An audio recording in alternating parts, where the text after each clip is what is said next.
এই তো এটা হচ্ছে আমাদের প্রতিদিনের এই কাজ। এটা সব বাসায় প্রতিদিন নিত্যদিন হয়। ঘর গোছানো, ঘর পরিষ্কার করা, তারপরে টুকিটাকি রান্না বান্না তো আছে। এটা আমার বাবা। হ্যাঁ, এই যে বাবা কি আরাম খাচ্ছে? হ্যাঁ, আপুর সাথে আরাম খাওয়া হচ্ছে আপনার।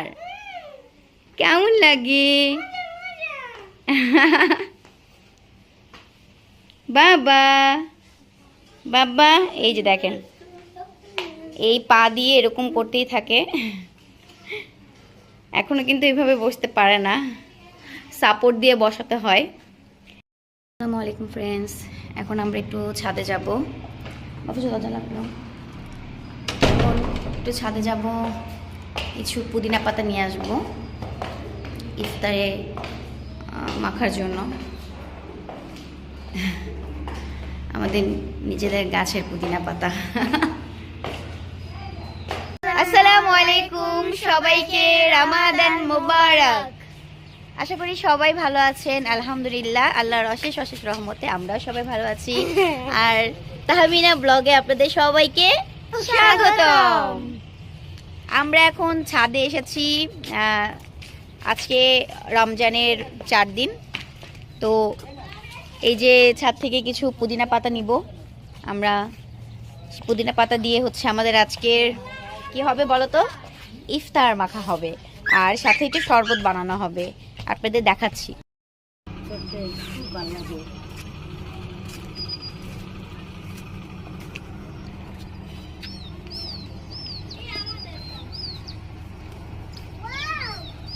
মাশাল্লাহ, সবাই মাশাল্লাহ বলবেন, কারণ এই যে দেখেন এত সুন্দর ফ্রেশ। আলহামদুলিল্লাহ, মানে কিনেও মনে হয় এত ফ্রেশ পাবো না, যতটা নিজের গাছে ছিঁড়ে খেতে অনেক মজা। আলহামদুলিল্লাহ, মাশাল্লাহ। আল্লাহর অশেষ অশেষ রহমতে আমাদের কাছে আম চলে এসেছে। সেটা এখন দেখাবো না, সেটা ব্লগ করব, আলাদা একটা ব্লগ করব, সেটা আপনাদের দেখানো হবে ইনশাল্লাহ। আজান দিয়ে দিয়েছে, এখন আমরা নিচে যাচ্ছি, তাড়াতাড়ি করে নামাজটা পড়তে হবে।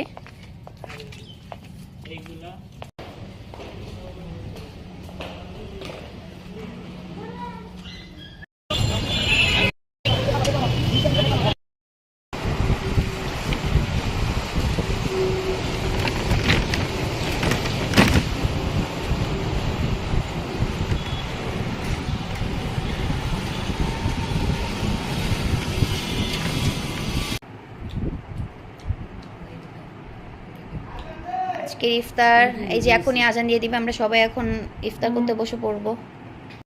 এটা হচ্ছে মাখা ইফতার। রমজানের মধ্যে যদি মাখা ইফতার না খাওয়া হয়, আসলে রমজানের কোনো স্বাদই থাকে না। তো এটা হচ্ছে আমাদের সবারই পছন্দ, জানি সবাই খুব পছন্দ করেন ইফতার মাখাটা। বাবা, এই যে বাবা, আপনি কি খাচ্ছেন? এটা তো নোংরা বাবা।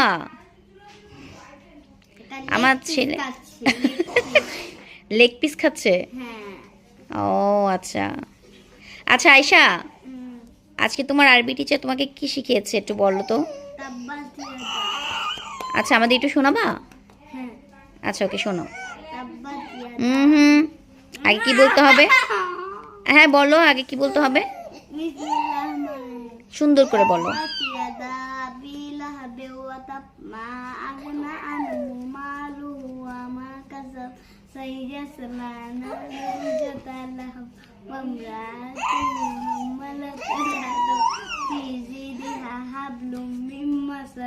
মাশাল্লাহ মাশাল্লাহ মাশাল্লাহ, আমার মেয়ে অনেকগুলো সূরা শিখেছে আলহামদুলিল্লাহ। আমপাড়া 12 পৃষ্ঠার, মাশাল্লাহ। আসসালামু আলাইকুম ফ্রেন্ডস, আজকের এই খুঁটিনাটি ব্লগটা যদি আপনাদের সবার ভালো লেগে থাকে, তাহলে বেশি বেশি কি করতে হবে? সাবস্ক্রাইব করতে হবে, আর বেশি বেশি লাইক কমেন্ট শেয়ার করতে হবে। আর আমাদের যদি কোনো ভুল ত্রুটি হয়ে থাকে, তাহলে অবশ্যই ক্ষমা দৃষ্টিতে দেখবেন। এই রমজানের দিন আপনারা সবাই ভালো থাকবেন, সুস্থ থাকবেন, আর স্বাস্থ্যকর খাবার খাবেন। আল্লাহ হাফেজ, আসসালামু আলাইকুম।